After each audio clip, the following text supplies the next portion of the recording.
Hi everyone, I inviting you to read the Philippines tabloid. Ito kuha natin ng dyaryo.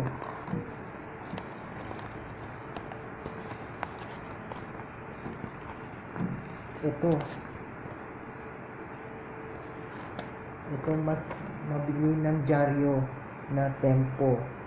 Okay, so mababasahin ng entertainment. Yun. Nice. So, kung magbabasa ng entertainment news namin, I'm exciting you to read the news. So, makikita yan.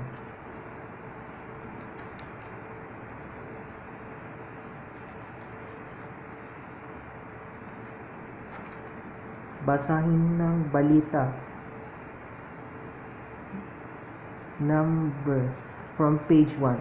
Comelec 6 Western Visayas Chief Comelec Guimaras records showed there are 207 registered voters in Inampulugan, but no one filed a certificate of candidacy for the Barangay and Sangguniang Kabataan SK elections since Sibunag was created as a municipality in 1995. With no elections, Inampulugan remains to have no sitting barangay official.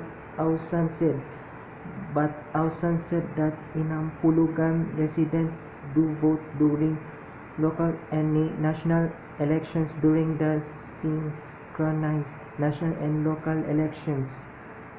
Inampulugan is normal with a school that serves as a voting precinct and voters show up, but the residents never participated during barangay elections. Ausan noted residents of Western Visayas know Inampulugan as a private island and the location of Costa Aguada Island Resort.